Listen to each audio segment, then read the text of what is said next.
beliau menciptakan liriknya, terus aku nyanyiin. Pas aku nyanyiin di situ kayak ada getaran aja yang kok ini lagu bagus banget ya, itu lagu ini kok kayak gue banget saat ini gitu.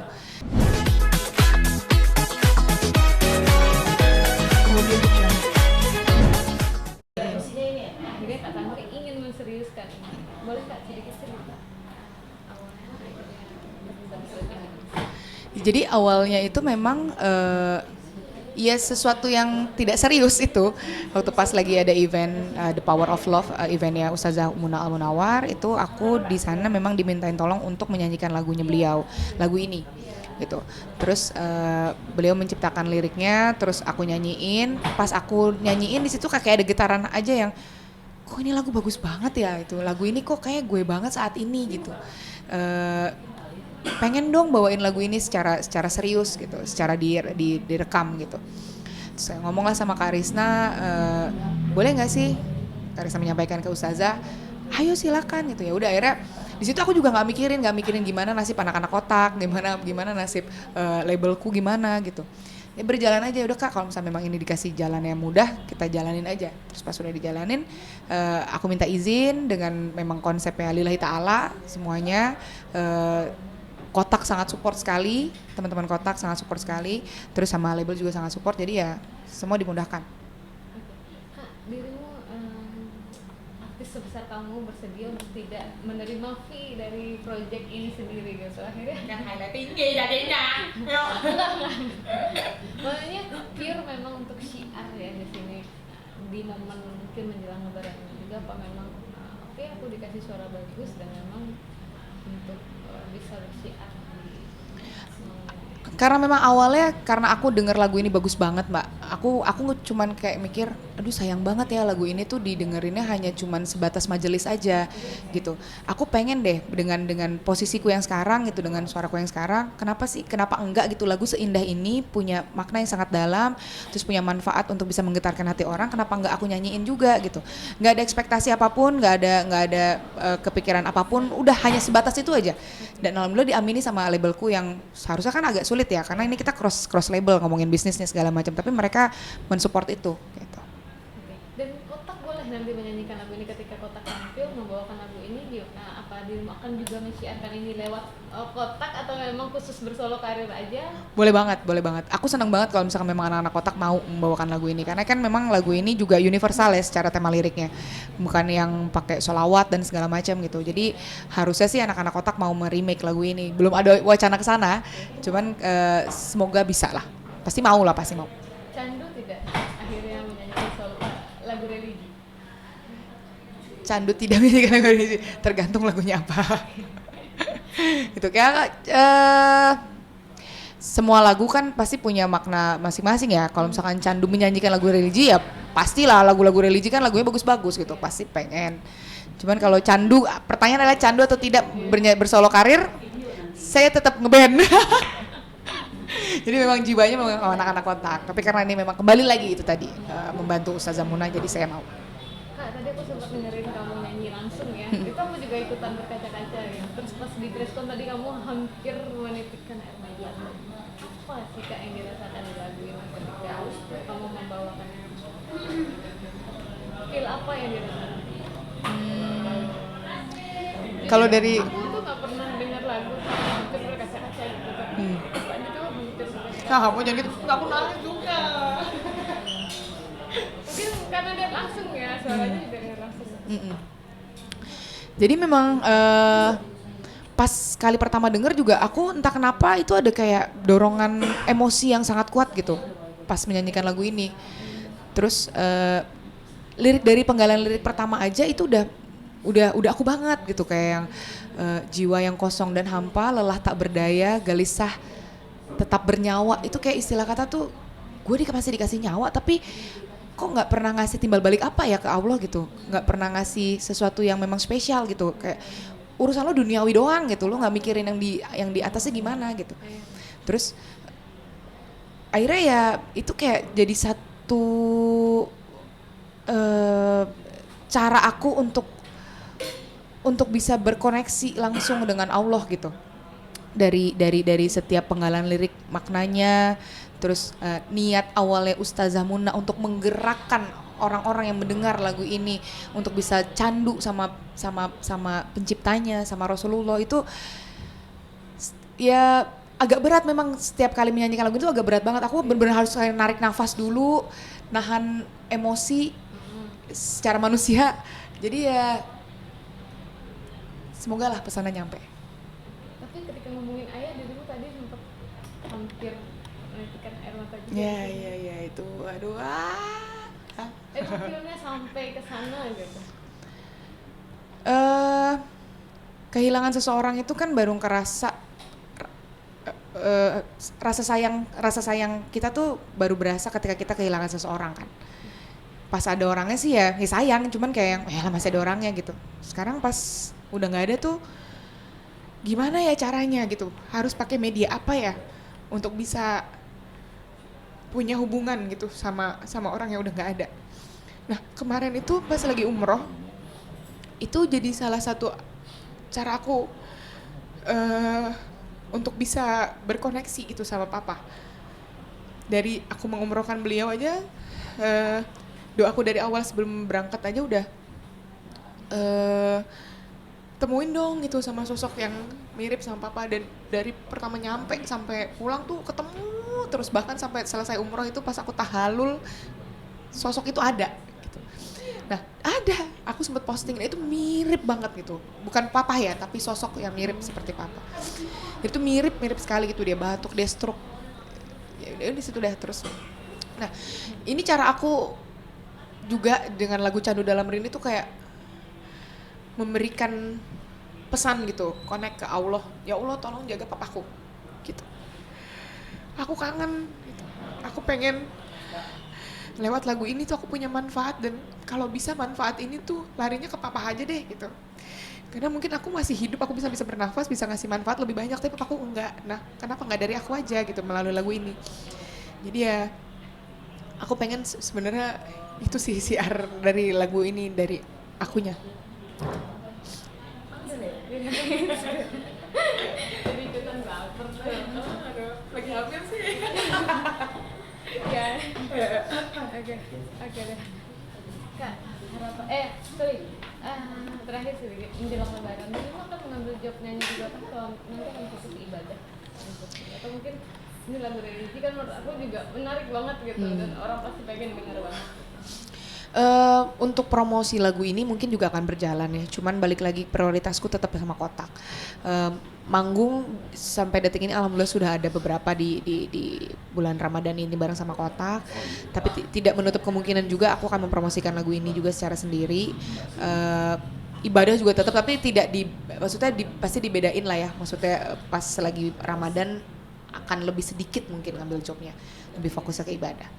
Bisnis yang lain masih jalan? Bisnis tuyul masih berjalan, nggak bohong, jangan dimasukin. Enggak, bisnis ya ada bisnis kosan kan. Kalau kosan kan bisa ditinggal aja gitu, masih jalan alhamdulillah. Yang Jogja apa? Di kos-kosan. Bukan makanan ya? Bukan, kos-kosan. Masih berjalan. Semoga lancar ya. Amin, terima kasih Mbak. Terima kasih. Kak, nanya ini terus. Udah tutup kasusnya, ntar melanjut lagi. Thanks ya Mbak. Iya, Ro. Dan ku terus berteriak bisu, ku mencari dekap dalam gelap, ku berharap bayanganmu menemaniku. Apalagi Titi. Saling treatmentnya itu seperti apa sih Kak? Dalam arti kalau Mas kamu jangan kayak gini ya di panggung, atau Mbak Tanti juga jangan terlalu over, kalau misalkan loncat-loncat. Ada seperti itu nggak sih Mbak Tanti? Paling kayak lebih masukan-masukan yang apa ya?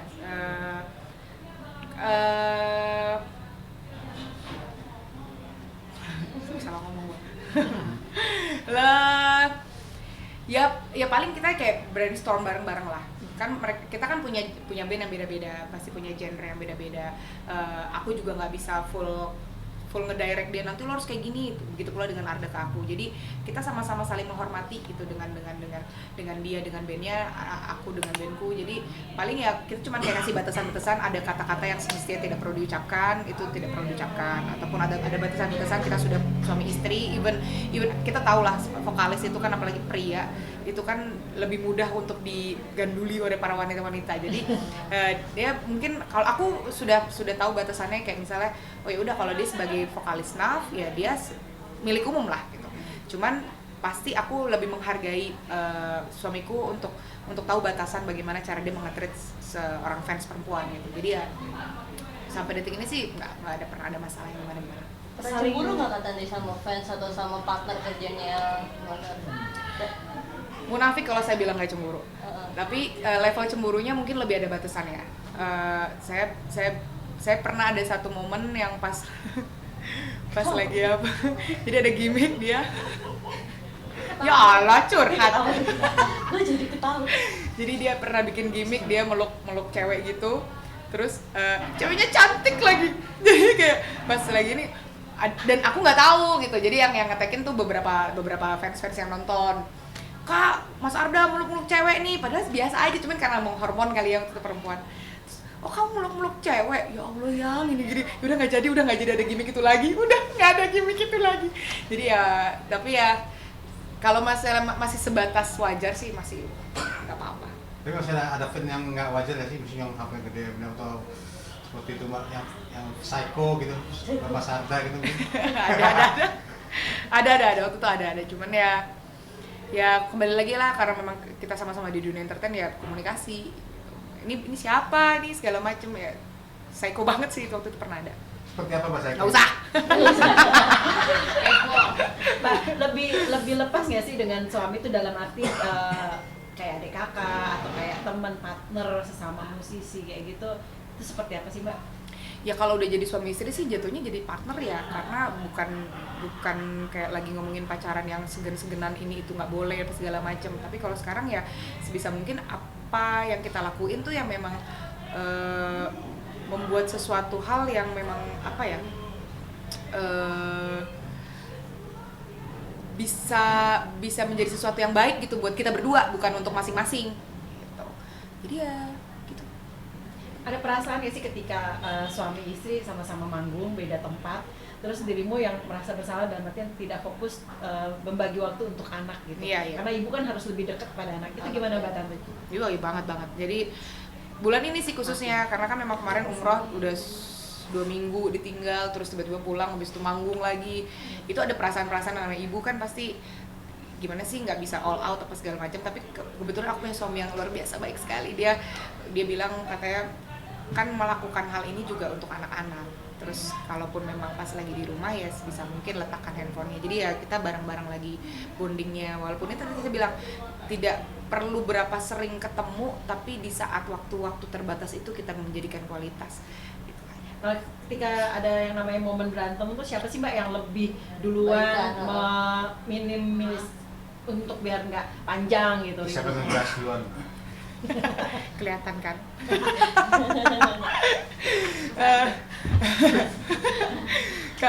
Kalau aku, jadi fase itu pernah di awal pernikahan kita masih bingung gitu nyari celahnya, kira-kira ya pasti ada yang marah, kita ikutan marah gitu. Semua pasti ngelewatin fase itu.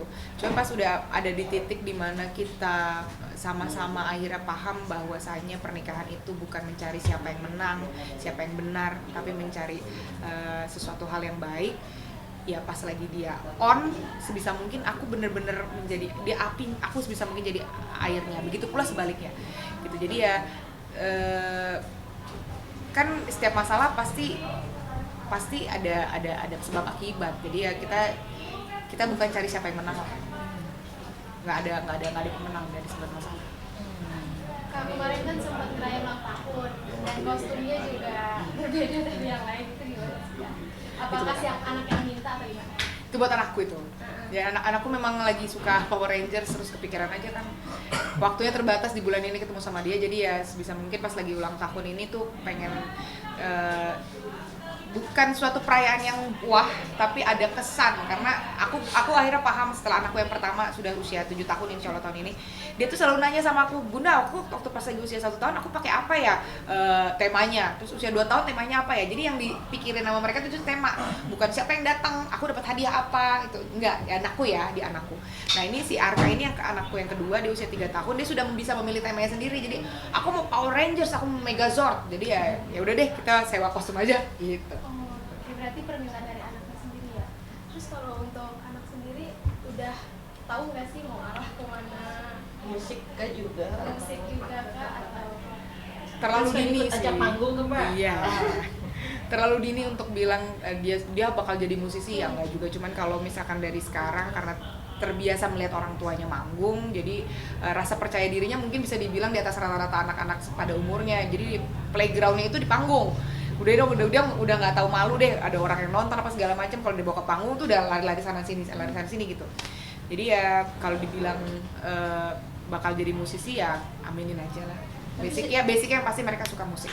Ya sejauh mana maksudnya kamu sama Mas Anda mengenalkan musik, mungkin dari alat musiknya dulu atau gimana? Sejauh mana kamu mengenalkan musik mungkin ke udah mereka? bisa main musik yang Ya Kara anakku yang pertama itu dia udah jelas sih dia bisa nyanyi karena nggak fales.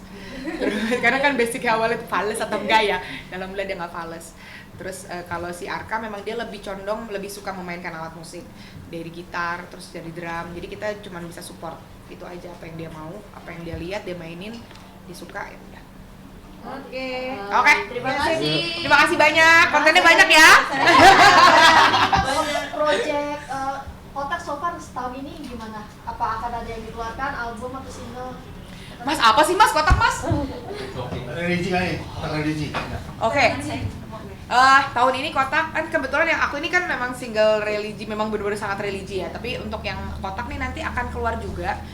Entah ini bisa dibilang single religi atau enggak, tapi ini lebih ke kemanusiaan sih. Ini judul lagunya It's Okay Not to Be Okay. Jadi lagunya ini memang untuk menguatkan orang-orang yang terkadang suka merasa dirinya itu paling punya masalah, paling bermasalah dalam hidupnya lah. Ternyata ya kalau lagi ada masalah nggak apa-apa gitu, nggak apa-apa, lu bermasalah nggak apa-apa, tapi ya ini akan jadi sesuatu yang memang baik-baik aja nantinya. Jadi setiap orang pasti akan melalui fase-fase masalah dulu, selesai ada solusinya dan nanti akan jadi baik-baik aja. Dan ini ciptaan Kotak anak-anak semua. Oke, idenya dari apa sih? dari film It's Okay Not to Be Okay. Gak. Idenya apa? Ini lagu udah lama sih. Idenya apa ya waktu itu ya? Dan baru dikeluarkan. Iya, jadi ini Kotak kan baru rilis. Tahun lalu kita kan rilis album, mini album 18+. Nah, ini part of di mini album itu, judulnya It's Okay Not to Be Okay. Triggernya apa ya? Waktu itu sebenarnya lagu ini adalah lagu penguatan anak-anak Kotak waktu pas kemarin sedang dalam fase masalah dalam hidupnya masing-masing gitu. Jadi lirik pertamanya, tenang kamu tak sendirian, berjuang rasanya tak didengarkan, percuma tutupi kekurangan. Ya gitulah pokoknya. Jadi ya lagu ini tuh buat penguatan Kotak dan kita harapannya bisa menguatkan banyak orang. Jadi dia tidak sendirian. ujian terberat di dalam Kotak sampai tahun ini? Ujiannya terberat. Jangan mancing-mancing. Terima kasih. Oke, terima kasih. Kamu jawab bener ya. Aku baik Baik saja. Oke, udah. Makasih banyak ya. Makasih banyak. Yuk. Oh ini ya.